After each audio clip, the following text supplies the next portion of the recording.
Hello student, good morning all of you. आज हम chapter number 6 gulli danda कहानी प्रेमचंद जी की उसके अंतर्गत व्याकरण में वर्ण विचार पढ़ने जा रहे हैं। तो देखिए, वर्ण क्या होते हैं, वर्ण किसे कहते हैं, अक्षरों को भी क्या कहते हैं, वर्ण कहा जाता है ना। अक्षरों को ही वर्ण कहा जाता है ना, अक्षरों को ही वर्ण कहा जाता है। ठीक है, ये सबसे पहले आपको याद रखना पड़ेगा कि अक्षरों को ही वर्ण कहा जाता है। अब भाषा की सबसे छोटी इकाई जिसके खंड नहीं किए जा सकते है ना, इसको ये भी बोला जाता है कि भाषा की सबसे छोटी इकाई, भाषा की सबसे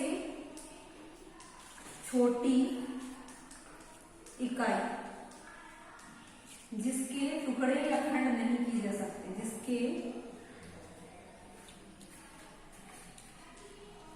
खंड या टुकड़े नहीं किए जा सकते, जिसके टुकड़े या खंड नहीं किए जा सकते, क्या कहलाता है, वर्ण कहलाता है। अब देखिए, वर्ण को दो भागों में विभाजित किया गया है ना। वर्ण को कितने भागों में विभाजित किया गया है, दो भागों में विभाजित किया गया है। कौन कौन से, सबसे पहले वर्ण जो है इसको दो भागों में विभाजित किया गया है। सबसे पहला है स्वर और दूसरा है व्यंजन, है ना, स्वर और व्यंजन। अब देखिए हम स्वर किसे कहते हैं, है ना, स्वर किसे कहते हैं, तो जिन वर्णों का उच्चारण किसी अन्य वर्ण की सहायता के बिना किया जाता है उसे स्वर कहते हैं। यानी कि इसको पढ़ने में हमको किसी की सहायता, इसके जो अक्षर होते हैं उसको पढ़ने में किसी की सहायता नहीं ली जाती, लेकिन व्यंजन को पढ़ते समय स्वर की सहायता ली जाती है। स्वर को पढ़ने में किसी की सहायता नहीं ली जाती, लेकिन व्यंजन को पढ़ने में स्वर की सहायता ली जाती है, तो वो व्यंजन वर्ण कहलाते हैं। इतना समझ में आ गया आप लोगों को।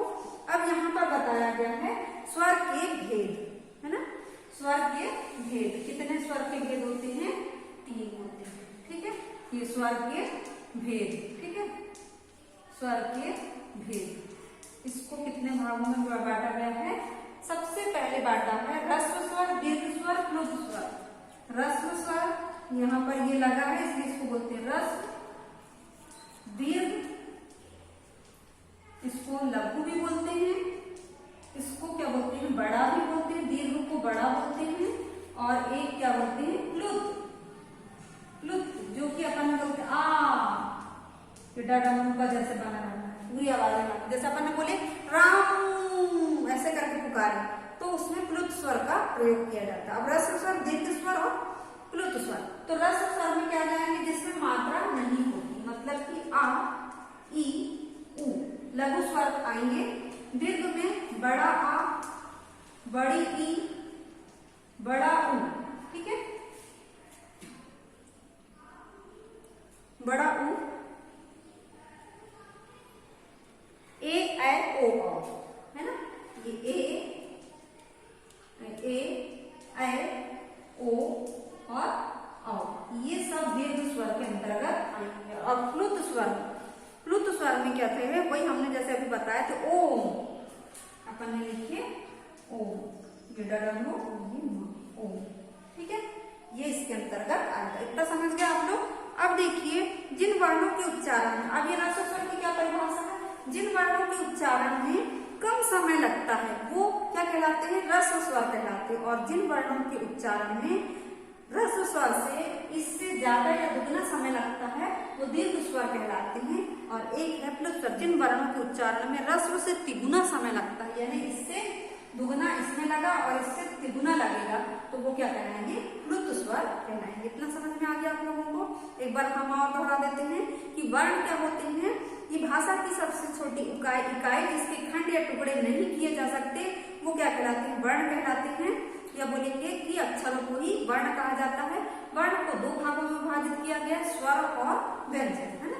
स्वर किसे कहते हैं, ऐसे वर्ण जिनका उच्चारण स्वयं अपनी सहायता से किया जाता है उसे हम क्या कहते हैं, स्वर कहते हैं। और व्यंजन जिसको हम स्वर की सहायता से उच्चारण करते हैं वो क्या कहलाता है, व्यंजन वर्ण कहलाते हैं। अब स्वर वर्ण में बड़े स्वर के भेद, ह्रस्व स्वर, दीर्घ स्वर, प्लुत स्वर। तो ह्रस्व को लघु भी बोलते हैं, दीर्घ को बड़ा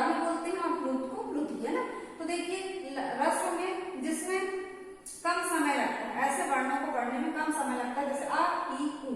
दीर्घ स्वर इसको पढ़ने में इससे दुगना समय लगता है, तो आ ई उ, है ना, ए ओ औ। उसके बाद प्लुत स्वर, इसमें रस से तिगुना समय लगता है, जैसे ओम, ऐसे राग लगा के अपन ने बोले ना, वो प्लुत स्वर है। अब देखिए आयुग्वाह, आयुग्वाह किसे कहते हैं, अब हम पढ़ लेंगे यहाँ पर आयुग्वाह, ठीक है। अब ये है आयुग्वाह। आयुग्वाह के अंतर्गत क्या क्या आता है, देखिए आयुग्वाह में आता है आपका अम और आह, ये अम की बिंदी अपन लगाते हैं और आह, ठीक है, ये आते हैं आयुग्वाह के अंतर्गत। सब आपको याद रखना पड़ेगा क्योंकि ऑब्जेक्टिव क्वेश्चन में ये सब आपको आते। ये ना तो स्वर होते हैं ना व्यंजन होते हैं, ना ही स्वर होते हैं और ना ही ये व्यंजन होते हैं, है ना, ये क्या होते हैं, आयुग्वाह से कहते हैं। उसके बाद देखो अनुस्वार, है ना, अनुस्वार, ये अनुस्वार में क्या होता है, अम की बिंदी, ठीक है, ये अम की बिंदी।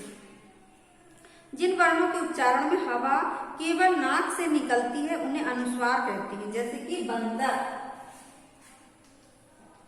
आयुग्वाह में दोनों आएंगे और अनुस्वार जब बोलेंगे तो ये नहीं आएगा, सिर्फ ये आएगा, ये आएगा, तो बंदर अपन ने लिखे अनुस्वार। फिर एक है अनुनासिक, ये हो गया आपका अनुनासिक। अनुनासिक में होगा चंद्रबिंदी, चंद्रबिंदी लगती है ना, तो अब इसमें अपन ने लिखे जैसे चांद, चांद में चंद्रबिंदी लगती है, इसको बोलते हैं अनुनासिक, है ना। आयुग्वाह में दोनों आएंगे अम और आहा, अनुस्वार में अम की बिंदी, अनुनासिक में चंद्रबिंदी।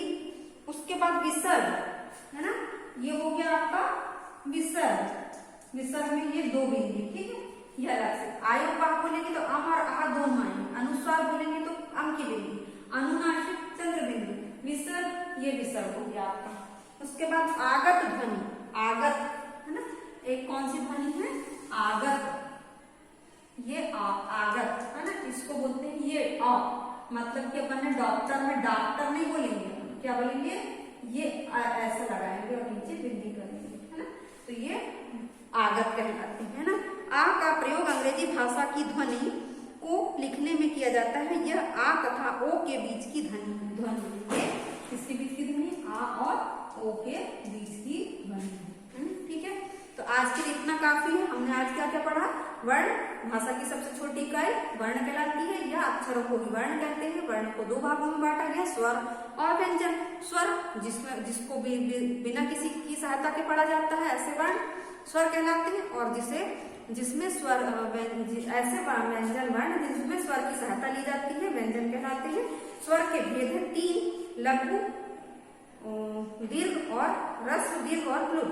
तो जिसमें कम समय लगता है लघु आ ई उ, जिसमें अधिक समय लगता है ह्रस्व से दुगना, तो वो आ ई उ, बड़ा आ बड़ी ई बड़ा उ, ए ओ औ। प्लुत में जिसमें तिगुना समय लगता है ह्रस्व से ओम की ध्वनि।